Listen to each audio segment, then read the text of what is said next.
Pernah kepikiran gak sih, apa resep rahasia di balik semua aplikasi, game, dan website yang kita pakai setiap hari? Apa gitu ya kekuatan yang bikin semuanya jalan mulus banget? Nah, jawabannya tuh ternyata lebih simpel dari yang kita bayangin loh. Kita kan sering banget ya dengar kata coding.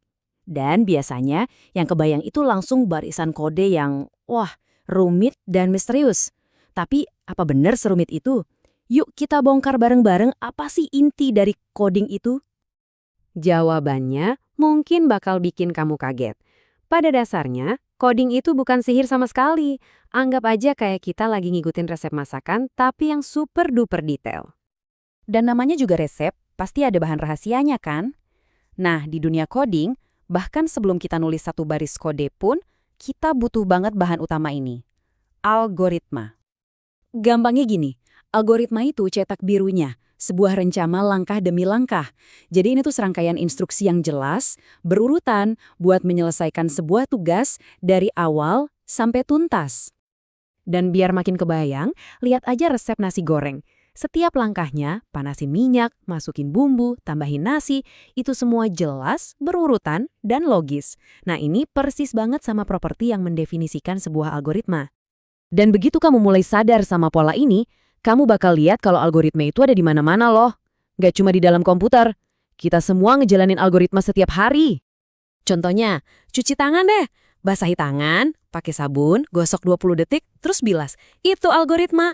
Rangkaian langkah yang logis dan urut buat dapat hasil spesifik, tangan yang bersih. Sama juga kayak nyalain komputer, tekan tombol power, tunggu proses booting, masukin password. Urutannya itu penting banget. Setiap langkah harus dilakuin dengan benar biar komputernya bisa kita pakai. Nah, ini nih yang penting. Nggak semua instruksi itu bisa jadi algoritma yang bagus. Biar sebuah resep bisa jalan, langkahnya harus jelas, logis, dan yang paling penting harus ada akhirnya. Nggak ada kan resep yang nyuruh kita aduk selamanya? Oke. Jadi gimana caranya kita menerjemahkan resep sehari-hari ini jadi sesuatu yang dimengerti sama komputer? Nah, disinilah kita ngejembatanin ide jadi kode. Kita pakai alat bantu yang namanya pseudocode. Anggap aja ini draft kasarnya resep kita. Belum pakai bahasa pemrograman tertentu, tapi udah dalam format langkah-langkah logis yang siap buat diterjemahin jadi kode.